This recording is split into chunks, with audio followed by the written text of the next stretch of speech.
permanente, si vous voulez. On ferme la porte de sa chambre, non pas pour être seul, non pas pour penser, réfléchir tout seul, mais pour se connecter et se connecter tout le temps.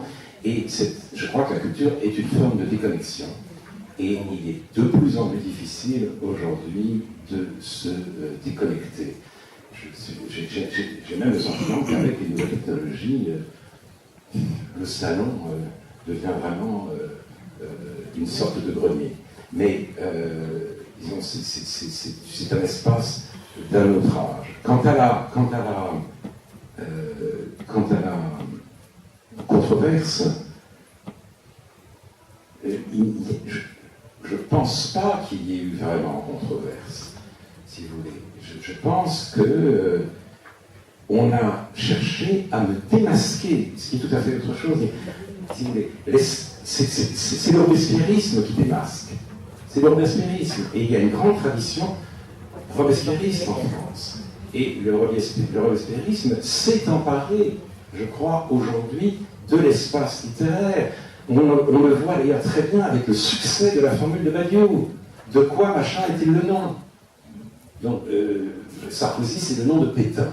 Je ne suis pas sûr que ce soit conceptuellement tout à fait solide. Hein. Il y a d'autres critiques qu'on pouvait faire du président Sarkozy, mais ça n'a vraiment pas été un régime pétainiste. Et on joue à ça tout le temps. Donc, de quoi suis-je le nom? Alors, de Renaud Camus, qui lui-même est le nom de Marine Le Pen, qui elle-même est la dernière station sur la route du pire. Et c'est une modalité, si vous voulez, de ce que Léo Strauss a appelé la réduction ad litterum. Aujourd'hui, la discussion, c'est ça, c'est la réduction ad litterum. Du fait de le succès, l'ascension qui semble irrésistible du Front National rend les gens, souvent, ou un certain nombre de gens, complètement idiots. Ne sachant pas comment répondre à cette ascension, ils accusent, ils pointent un doigt vengeur, ou bien ils sont à la merci de tel ou tel dérapage. Mais ce n'est pas ça qui l'arrêtera, et c'est ça, en revanche, qui empêche le développement de la controverse. Il n'y a plus, ou de moins en moins, de controverse dans la vie intellectuelle. Si, vous voyez, parce que il ne s'agit pas d'opposer un argument à un autre argument, il s'agit de lire entre les lignes pour bien montrer qui vous êtes. Et quoi que vous disiez, vous êtes cela. Donc, moi, j'attends cette controverse. J'espère qu'elle viendra. Je pense y être préparé. Mais malheureusement, jusqu'à présent, elle n'est pas venue. Et ce qui sévit, en revanche, en effet, c'est une certaine forme de robespierrisme. À vous entendre, l'identité nationale de la France, et peut-être celle d'autres pays, serait dissoute par les étrangers et par l'islam. Est-ce que vous ne croyez pas qu'en réalité, la cause est à chercher du côté du libéralisme mondialisé et de la marchandisation du monde? Je n'ai pas dit que je pense qu'il y a une je n'ai pas dit exactement ce terme, je pense qu'il y a une autodissolution de l'identité nationale, comme en témoigne cette hostilité déclarée au passé, parce que l'identité, qu'est-ce que c'est? Ce mot d'ailleurs est trompeur, c'est la part de nous qui n'est pas nous. Or, c'est-à-dire, c'est le passé en nous. Hein? Les morts, oui, un certain nombre d'œuvres, un esprit général dans lequel nous sommes nés et qui a contribué à nous façonner. C'est cela l'identité. Or, de cette identité, on ne veut plus entendre parler. Un symptôme que je ne suis pas le premier à mettre en avant, la disparition progressive des noms de famille.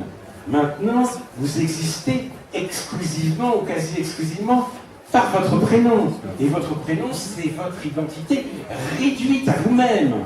C'est le sujet individuelle, si vous voulez. Donc c'est l'individualisme qui, aujourd'hui, l'hyper-individualisme, aujourd'hui, qui dissout l'identité nationale. Mais l'individu qui serait exclusivement lui-même risque fort d'être un individu complètement vide. Mais on l'a vu même au retour des otages, lorsque François Hollande, le président de la République, les a nommés, il les a appelés à l'aéroport de Villacoudet par leur prénom, ce qui est quand même tout à fait saisissant. Alors là, ça a une autre signification, c'est-à-dire que le président de la République française, aujourd'hui, la République française semble être moins composée de citoyens en France que de familles de victimes et de gens solidaires des familles de victimes. Et donc, le président, c'est la mère des familles. Et la mère des familles appelle ses enfants par leur prénom. Et moi, je le conçois.